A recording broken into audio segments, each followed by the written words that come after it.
Shalom, selamat pagi, selamat datang di Renungan Harian Toraya Kamis 3 Oktober 2024. Sebelum masuk di Renungan Harian Toraya, mari kita berdoa. Bapa dalam nama Tuhan Yesus, terima kasih Tuhan, kami akan baca firman-Mu, biarlah firman-Mu ini tetap tinggal di hati kami dan kami lakukan setiap hari dalam nama Tuhan Yesus, haleluya, amin. Pembacaan terdapat pada Galatia 3 ayat 23 sampai 29. Galatia 3 ayat 23 sampai 29. Sebelum iman itu datang, kita berada di bawah pengawalan hukum Taurat dan dikurung sampai iman itu telah dinyatakan. Jadi hukum Taurat adalah penuntun bagi kita sampai Kristus datang supaya kita dibenarkan karena iman.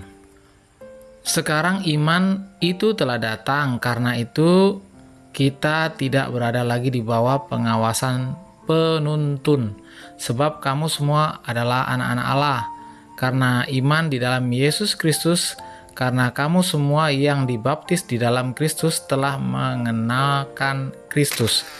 Dalam hal ini tidak ada orang Yahudi atau orang Yunani, tidak ada hamba atau orang merdeka, tidak ada laki-laki atau perempuan, karena kamu semua adalah satu di dalam Kristus Yesus.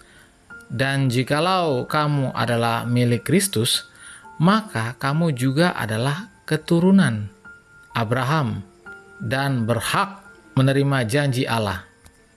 Amin, firman Tuhan. Tema hari ini adalah bermegah hanya di dalam salib. Cermin merupakan sebuah benda yang merefleksikan diri seseorang. Melalui seseorang dapat melihat dan mengamati dirinya, walaupun tidak dapat mengubah semua atau mengubah seseorang tersebut. Maksudnya, cermin hanya bisa memperlihatkan refleksi diri. Jika ada kotoran di seseorang, maka cermin tidak dapat membersihkan kotoran itu. Ilustrasi ini sama dengan hukum Taurat yang hanya memperlihatkan kotoran pada diri seseorang, tetapi tidak dapat membersihkan kotoran itu. Paulus mengantisipasi segala pengajaran yang disebutnya sebagai pengajaran sesat yang merongrong iman jemaat di Galatia. Dalam pengajarannya ia menegaskan bahwa hukum Taurat hanya sebagai penuntun kepada iman. Ayat yang ke-23, sebagai penuntun maka Taurat tidak bisa membatalkan janji Allah yang telah lebih dahulu dinyatakan kepada Abraham. Hukum Taurat juga tidak bertentangan dengan janji Allah, melainkan sebagai persiapan bagi penggenapan janji Allah dalam Yesus Kristus. Taurat sebagai penuntun pada keselamatan digenapi dalam Yesus Kristus. Hidup dalam perbuatan baik berarti menggunakan kemerdekaan yang benar. Ya, yang benar. Sebaliknya, hidup dalam perbuatan jahat berarti kehidupan yang menyalahgunakan kemerdekaan. Setiap orang yang mau hidup sebagai milik Kristuslah yang berhak menerima keselamatan dari Allah. Ayat yang 29. Hidup berdasarkan Taurat seperti hidup taat dalam tekanan, sementara hidup dalam kasih Allah melalui Kristus Yesus berarti hidup dalam kebebasan untuk taat. Ayat yang ke-25.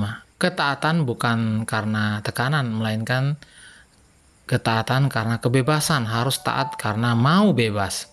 Untuk taat bukan sebaliknya, mau taat karena harus atau terpaksa untuk taat. Demikianlah kehidupan orang yang telah ditebus dalam Yesus Kristus. Dengan kebebasannya mereka menikmati ketaatan dalam sukacita. Amin. Mari kita berdoa. Bapa, di dalam nama Tuhan Yesus, kami sudah baca firman-Mu. Biarlah firman-Mu ini tetap tinggal di hati kami dan kami lakukan setiap hari dalam nama Tuhan Yesus. Haleluya, haleluya, amin. Selamat pagi, selamat beraktivitas. Tuhan Yesus memberkati. Amin.